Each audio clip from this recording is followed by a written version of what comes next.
Today we are privileged to have John Assaraf join us. John is an internationally recognized entrepreneur, brain researcher, and expert in the psychology of success. Not only has he grown multiple multi-million-dollar businesses, but he's also a best-selling author and the CEO of NeuroGym, a company that uses the most advanced methods and evidence-based brain training methods to help individuals unleash their fullest potential.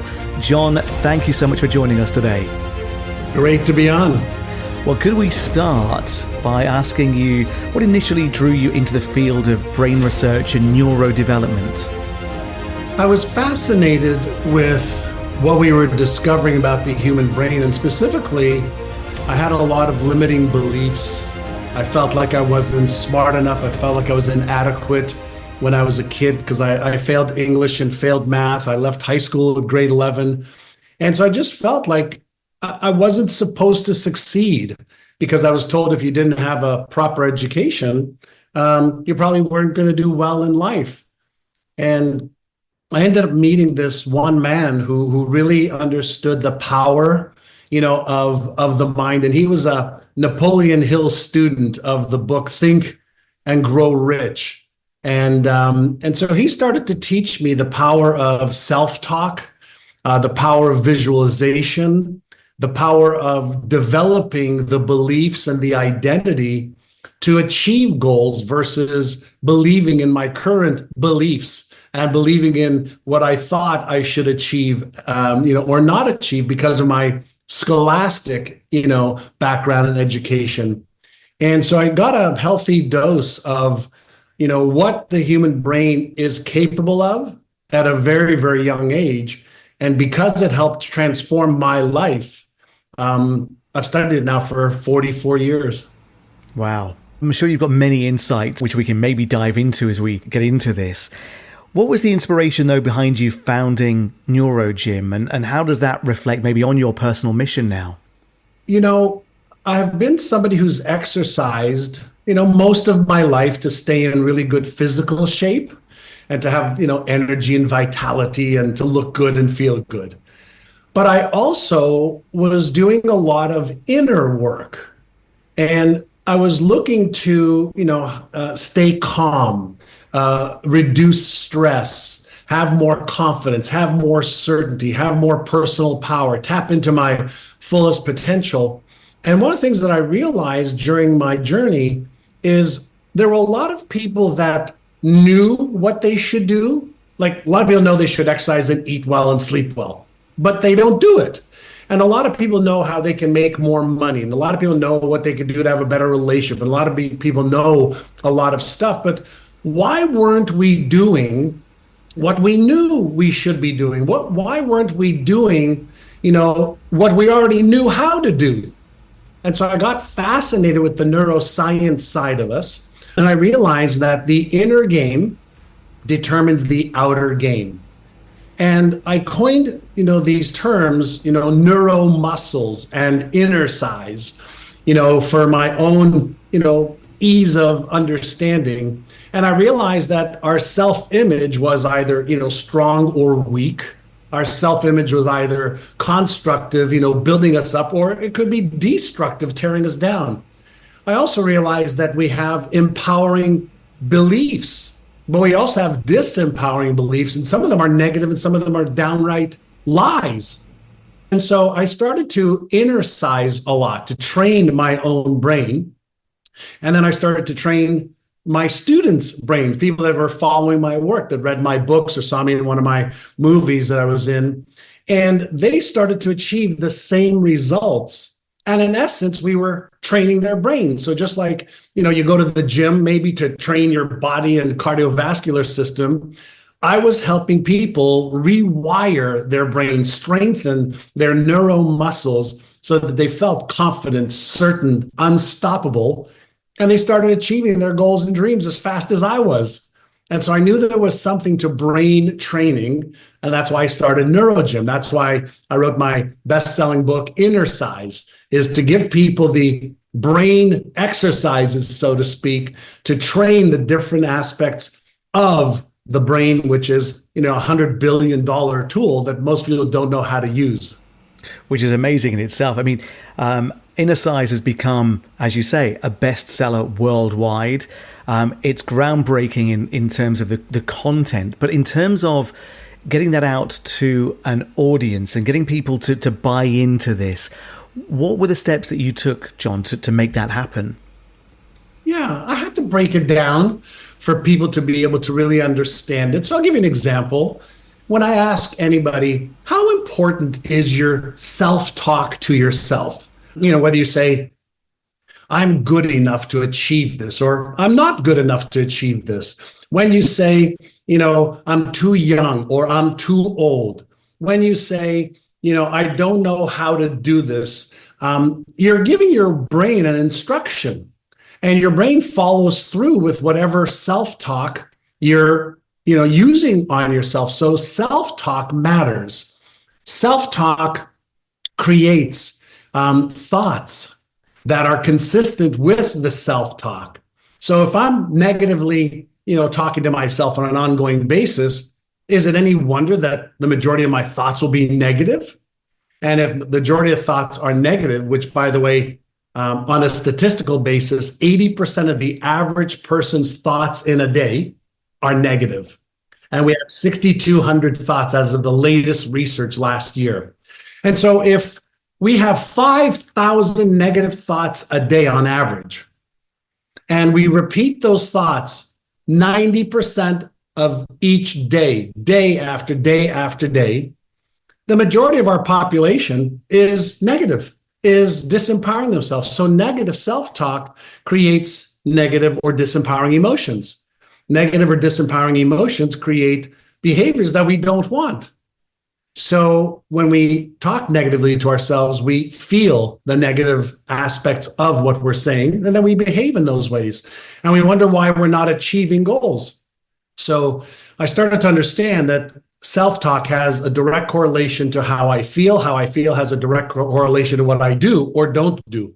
So self-talk is important. Next is understanding, the effect on how I feel based on, what I do. And so, for example, if I feel afraid of failing, if I feel that I might be embarrassed, ashamed, ridiculed, judged, rejected, abandoned, if I feel like I might disappoint myself or somebody else, what are the chances that I'm actually going to take action? Well, the answer is very, very slim, because what we've discovered about the human brain, we will do more to avoid pain or discomfort than we will to gain pleasure. And so there's some automatic processes in the brain that prevent us from taking action as a protective mechanism, not because we don't want to take the action. We're just making sure that we don't suffer the consequences, of maybe making a mistake or of feeling embarrassed or ashamed, judged, or failing. So when we start to understand that self-talk matters, when we start to understand that feelings matter, and we start to understand that I am not my thoughts, I am not my feelings, I have thoughts, I have feelings, and I could learn how to actually have better management of them. And we start off with becoming aware of thoughts, becoming aware of emotions or feelings, and become aware of the actions I'm taking or not taking. And it's in that awareness through innersizing that we can start to deliberately, for example, take our automatic negative thoughts and deliberately choose an automatic positive thought and replace it. We can realize, like a Hollywood actress can change her feelings, in a second, from being really angry to laughing hysterically. She learns how to turn on or off specific emotions required for the scene. Well, can I learn how to feel something and say, you know what? I want to flip from this feeling to a more empowering, constructive, feeling and state, physiological state that will help me take action instead of, staying in my comfort zone. Well, of course we can, which then leads to the world of habits. And our brain automates everything that we repeat.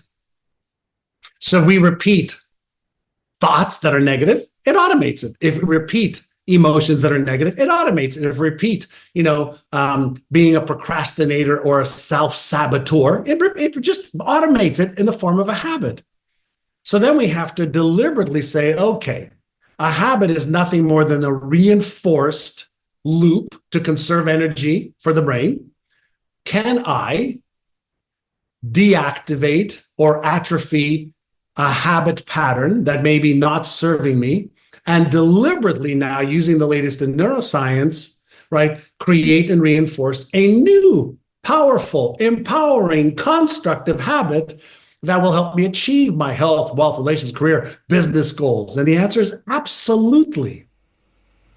So this is where we dive into the world of, I really have more control than I think I have. And I know that a lot of your workings have been taken now and used in various therapy sessions. And I guess one of the things that you touched on before, John, is it's almost like that muscle memory, isn't it? If you are repeating negative things to yourself over and over again, it's almost like the opposite of going to the gym. When you go to the gym and you do reps on a piece of equipment, it's to build muscle, it's to grow. You're doing the same, but in a negative form if you are still just repeating those negative thoughts over and over again. How do you break that cycle, though? What are the tips you would give somebody who's looking to break out of that way of thinking? Yeah, and I think we should also emphasize that it's not just negative patterns that we reinforce. We also reinforce the patterns that may be giving us some success right now, but we need new patterns if what we want to achieve is different than what we already have, right? So the first part is to realize that you're not a tree. You can change. And the science of neuroplasticity basically says that, we have 85 billion brain cells. At any given moment, we can activate and create new patterns, new reinforced patterns. So let's say I have a belief. Let's just use a belief as an example, right? I'm too old to achieve this or do this, or I'm not smart enough, or I don't deserve to, blank, right? Fill in the blank. Well, what if we wrote down that belief? And what if we just rewrote it in a different way that will actually empower the brain versus reinforce the pattern we don't want anymore? And what if we said, in the past, I used to believe I wasn't smart enough, wasn't good enough, or that I was too old to achieve blank, blank, or blank. And now I'm deliberately thinking, feeling, and acting as if I am smart enough, good enough, and worthy enough, and I am just the right age to achieve what I want to achieve, right? So now all of a sudden we are giving our biocomputer, right, our brain, new instructions that will actually open up the power of our brain's ability to take actions that are aligned with what we're saying. So instead of reinforcing, I'm not good enough, I'm not worthy enough, I'm too old, why not change the script? In changing the script, we change the biochemistry of what's happening in our brain. In changing our biochemistry, we change the feeling, because biochemistry is the chemicals that are released into the bloodstream that causes a feeling. So all of a sudden, if I say in the past, I used to think or feel this, and now I'm choosing to feel and think this, our brain says, oh, okay. And now the motivational circuit turns on for the new idea, the new emotion. And so now if we did that for one day, it would be nice. I mean, we'd feel good. But if I did it for 7 days, 14 days, 21 days, 30 days deliberately, the same thing would happen in our brain that would happen in the gym. Just like if you started today to lift, let's say 5 pounds of weight or 2 kilos of weight, and maybe it wasn't that hard today, and then in a week or two you added more resistance, in a week or two you added a little bit more resistance, and a week after that you had a little bit more resistance, you would build the muscle, you would get stronger. Well, that's exactly how our brain's neuromuscles work. So as soon as we start to build a new neuromuscle or reinforce one, it starts to build, and then the science of habits kick in. And our brain says, hey, since you've been doing this for, 3 weeks, 4 weeks, 6 weeks, 8 weeks, let me just automate it so that it requires zero conscious effort. And I'm going to create a subconscious pattern and move it from this hard work and a lot of effort part of the brain into the a lot less work and effort less part of the brain, otherwise known as the subconscious, which is what most people do not do more of to condition, to train. And that's the power center. So we start off, with small empowering, actions. And those small empowering actions build a habit, and then the habit starts to build you. It's amazing. I mean, and also, I know you've written Innercise, which is an amazing book. And if anybody's listening to this, reading this, it's definitely a book that you should check it out. But also your book, Having It All, which kind of takes it to the next level. It's about not just conditioning your brain, but also everything that goes along with that. Maybe you could just touch on that for a second, John. Yeah, and with the Innercise, we also released an Innercise app that tens of thousands of people are absolutely loving, with thousands of 5-star reviews. So that's in the App Store. Having It All was a body of work that I developed in asking myself this question many years ago. Is it possible? First, the question was, is it possible to be healthy, to be happy, to be confident, to have a great family and be a great father and husband and health, wealth, relationships, career, business? Is it possible to have it all? And the answer is yes. When you focus on having it all, you can develop the mindset, you can develop the skill set, you can develop the habits to have it all. Now, sometimes it's not possible to have it all at the same time. Yeah. Okay. But the idea that can I be healthy and happy and wealthy in each area of my life, not just financial wealth, the answer is yes. As opposed to saying the answer is no, and here's all the reasons why not. Why not start with the answer is yes, it's possible, and then ask, well, what would I need to think in order to make that a reality? What would I need to feel in order to make that a reality? What would I need to do every day? In what order to make that a reality? And here's what you quickly start to realize. Energy will flow to where your attention goes. So if your energy and attention goes to investing a little bit of time on your health and wealth and relationship and whatever it is that's important to you a little bit every day, everything gets a little bit better every day. And if everything gets a little bit better every day or every week, then over the course of, a month, maybe there's not that much change. But over the course of a year, 3 years, 5 years, 10 years, things become surprisingly better because of the law of compounding effect, right? And for those that may not know what the law of compounding effect, here's a little quiz for you. What would you prefer? $1 million today or $1 today, but the amount doubles every day. So today you get $1, tomorrow you get $2, the next day it's $4, the next day it's $8. Now, some people would get, really excited about the $1 million right now. But what they don't realize is on day 30, you have less than $1 million. But on day 31, you have almost 50, 60, 70% more than $1 million if you just wait that extra day, because the law of compounding effort, the law of compounding effect, the law of compounding behaviors have an exponentially greater return with time. So when we develop and reinforce what I call our constructive patterns in the brain, self-talk, emotional, and behaviors, then we have a compounding effect over, the course of our lifetime. And then we can start to say, oh my God, yes, having it all is possible, and having it all is probable when you lay out the foundations, for actually making that a reality. Absolutely. If anybody who is interested in finding out more about NeuroGym, about you yourself, John, where do we need to go to do that? What do we need to do? Sure. So I'm on Instagram every day. I'm on Facebook every day. They can go to the johnassaraf.com website. They can hop into one of our events that we have at brainathon.com is great. We have an event with myself and a whole bunch of world-renowned brain and success experts. And they can start following our work at myneurogym.com. Excellent. And one final question, if I may. Sure. Could you leave our listeners maybe with just one actionable insight that they can implement today, Yes. which would improve their mental health?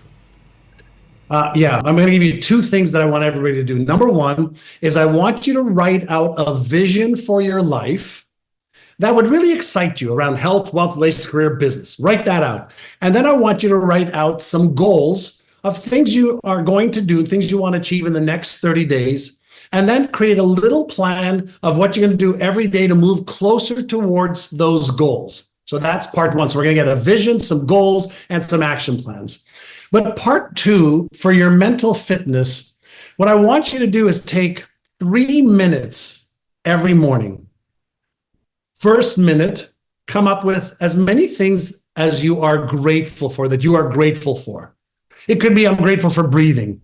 I'm grateful for waking up today. I'm grateful for my best friend, my dog, my cat, my water. Oh my God, water, the sheets of my bed. Start with 1 minute to activate the reward center of the brain, because dopamine will be released and you will feel really, really good being grateful. Number two, I want you to just sit there and I want you to visualize yourself already achieving something that's important to you. A health goal, relationship goal, career goal, business goal, financial goal, whatever it is, just visualize yourself, see yourself and feel yourself achieving that goal, and do that for 1 minute. And then the next minute, so this is 3 minutes, gratitude 1 minute, visualize the goal you want to achieve and feel it next minute. And the third minute, take out a piece of paper or your mobile phone and write out 3 action steps you commit to taking today, like today, to move you closer to that goal you just envisioned. Now we have just set up a pattern in the brain of gratitude, a pattern in the brain for feeling and visualizing what we want, and a pattern in the brain for writing out 3 things that we're going to do to achieve that goal, and then take action that day to do those 3 things, no matter what. So keep it simple at first. Simple, simple, simple. It doesn't matter if it's like one little thing. Now you teach yourself that you're an action taker versus somebody who just hopes and prays and dreams. Amazing. John, thank you so much for your time today. It's been an absolute pleasure talking to you. Thanks again. Thank you so much.